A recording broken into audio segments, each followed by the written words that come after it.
Gyanvapi case પર supreme કોર્ટમાં સુનાવણી પૂર્ણ થઈ ચૂકી છે। જિલ્લા જજ પાસે 25 વર્ષનો અનુભવ હોવાનું સુપ્રીમ કોર્ટ દ્વારા કહેવામાં આવ્યું છે। સુપ્રીમ કોર્ટમાં મુસ્લિમ પક્ષની પહેલી દલીલ હતી।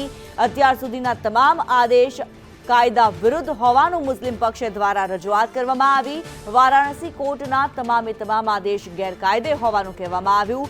વારાણસી કોર્ટના આદેશ પર રોક લાગે, કેસનો નિકાલ જિલ્લા જજ કરે તેવું જસ્ટિસ ચંદ્રચૂડ દ્વારા કહેવામાં આવ્યું છે। વારાણસી કોર્ટના આદેશ પર રોક લગાવવાની અપીલ મુસ્લિમ પક્ષ દ્વારા કરવામાં આવી છે, તો જસ્ટિસ ચંદ્રચૂડ દ્વારા કહેવામાં આવ્યું છે કે કેસનો નિકાલ જિલ્લા જજ દ્વારા કરવામાં આવે। અમે જિલ્લા જજને આદેશ ન આપી શકીએ તેવું પણ જસ્ટિસ ચંદ્રચૂડ દ્વારા કહેવામાં આવ્યું।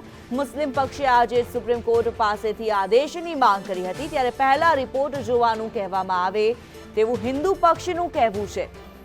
હજારો વર્ષોથી સ્થિતિ બદલાઈ રહી છે તેવું મુસ્લિમ પક્ષ દ્વારા દલીલ કરવામાં આવી હતી। જિલ્લા કોર્ટમાં રજૂઆત કરવાનું સુપ્રીમ કોર્ટ દ્વારા કહેવામાં આવ્યું। જ્ઞાનવાપી કેસમાં નીચલી કોર્ટે નિર્ણય લેવાનો છે તેવું પણ સુપ્રીમ કોર્ટ દ્વારા કહેવામાં આવ્યું છે। ત્યારે જ્ઞાનવાપી મસ્જિદને લઈને અત્યારે જે પ્રમાણે સુપ્રીમ કોર્ટની અંદર અપીલ કરવામાં આવી હતી મુસ્લિમ પક્ષ દ્વારા કહેવામાં આવ્યું કે વારાણસી કોર્ટ દ્વારા જે આદેશ આપવામાં આવ્યા છે અત્યાર સુધીમાં તે તમામે તમામ ગેરકાયદે છે અને તેને નિષ્ક્રિય કરવામાં આવે। ત્યારે સુપ્રીમ કોર્ટ દ્વારા કહેવામાં આવ્યું છે કે જિલ્લા કોર્ટમાં રજૂઆત કરો। જિલ્લા કોર્ટના જે જજ છે તેમની પાસે 25 વર્ષનો અનુભવ હોવાની વાત પણ સુપ્રીમ કોર્ટ દ્વારા કરવામાં આવી છે। સમગ્ર કેસ જિલ્લા જજને ટ્રાન્સફર કરી દેવામાં આવ્યો છે। ત્યારે જ્ઞાનવાપી મસ્જિદને લઈને જે પ્રમાણે સુપ્રીમ કોર્ટની અંદર સુનાવણી હાથ तो दूसरा पक्ष जो कुछ कहेगा उसके हिसाब से फिर कोर्ट को निर्णय करना होगा, लेकिन यह सस्पेंस नहीं रखना चाहिए। मेरी मांग यह है कि यदि वह शिवलिंग है तो उसको पूजन किया जाना चाहिए, पूजा करते रहना चाहिए और पूजा भोग आरती श्रृंगार का हमको अधिकार मिलना चाहिए। वो हम अपनी ओर से करना चाहते हैं, मांग करना चाहते हैं। आप लोग को अभी तक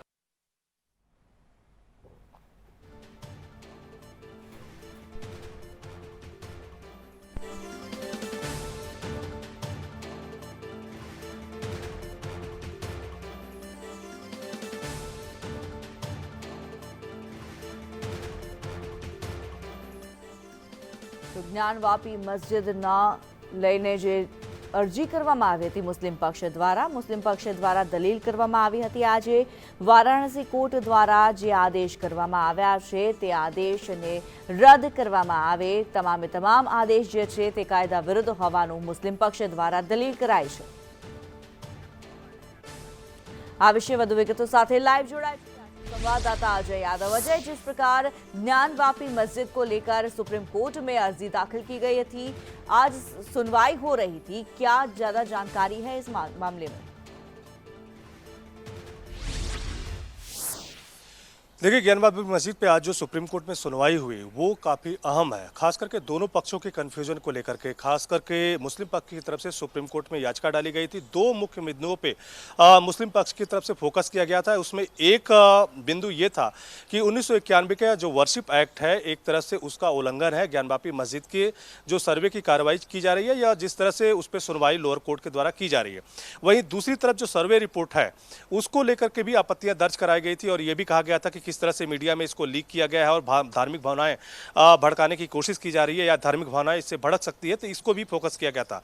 लेकिन आज सुप्रीम कोर्ट की तरफ से एक टिप्पणी की गई जिससे एक बात स्पष्ट हो गई कि जो 1991 का वर्शिप एक्ट है वो किसी भी तरह की सुनवाई से किसी भी तरीके से भंग नहीं होता है, क्योंकि जज की तरफ से टिप्पणी की गई कि अगर एक ही जगह को दो धार्मिक समुदायों को लोग अगर पसंद करते हैं या अपनी अपनी पूजा करते हैं या उनके कुछ संकेत मिलते हैं तो उससे जांच कराने से किसी भी तरह का वर्शिप एक्ट का उल्लंघन नहीं होता है। और यही सबसे बड़ा मुख्य पॉइंट है जिससे कह सकते हैं कि हिंदू पक्ष एक तरह से गदगद है, क्योंकि जो सर्वे हुआ है उसमें बहुत सारे ऐसी चीज़ें मिली हैं सनातन संस्कृति से जुड़े हुए जिसको लेकर के तमाम सारे दावे हिंदू पक्ष की तरफ से किए जा रहे हैं। खैर, आज जो सुप्रीम कोर्ट में सुनवाई हुई उसका लब्बो-लुआब यही है कि अब इस पूरी सुनवाई को सुप्रीम कोर्ट की तरफ से लोअर कोर्ट को ट्रांसफर कर दिया गया, यह कहते हुए कि जो सिविल जज होते हैं या जो लोअर जज होते हैं उनके पास 25 साल का अनुभव होता है। ये अनुभव किसी भी सुनवाई को सुनने के लिए कम नहीं होता है। और साथ ही साथ मुस्लिम पक्ष की जो जितनी भी आपत्तियां थी उसको दर्ज कराने के लिए सुप्रीम कोर्ट ने यह कहा कि मुस्लिम पक्ष लोअर कोर्ट में जाए और जो भी उनकी आपत्तियां हैं उसको वहां पे दर्ज कराए। और साथ ही साथ मुस्लिम पक्ष की एक आर्गूमेंट ये भी था कि अब चूंकि सुप्रीम कोर्ट की तरफ से जो को स्टेटस का निर्देश दिया गया है, यानी अंतरिम आदेश दिया गया है, उसमें जहां पे शिवलिंग पाए जाने का दावा किया गया उस स्थान को सील कर दिया गया है। और जो वजू करने का स्थान है जहां पे मुस्लिम नमाज से पहले हाथ पैर धोते हैं उसको एक तरह से ब्लॉक कर दिया गया है। तो इसको भी सुप्रीम कोर्ट ने कहा है कि को स्टेटस बरकरार रहेगा, आज हफ्ते तक को स्टेटस बरकरार रहेगा। और साथ ही साथ जो वजू करने का जो दूसरी जगह है उसको सिविल जज निर्धारित करेंगे या उसको व्यवस्था करने की इंतजाम करने की बातें कही गई हैं। तो एक तरह से कहा जा सकता है कि जो लोअर कोर्ट में सुनवाई चल रही है उसको एक तरह से सुप्रीम कोर्ट ने ऑथराइज कर दिया है 8 हफ्तों तक, यानी गर्मी की जितनी भी छुट्टियां हैं जब तक सुप्रीम कोर्ट बंद रहेगा तब तक जो लोअर कोर्ट है अपनी सुनवाई करेगा, उस पे अपनी तमाम सारी जो प्रक्रियाएं हैं उसको आगे बढ़ाएगा।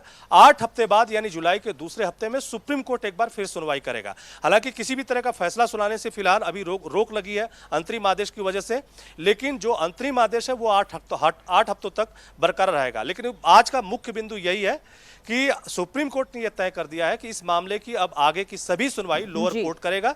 जज सक्षम है, जो भी आपत्तियां हैं वहीं पर दर्ज कराई जाएंगी। जी अजय, धन्यवाद इस जानकारी के लिए।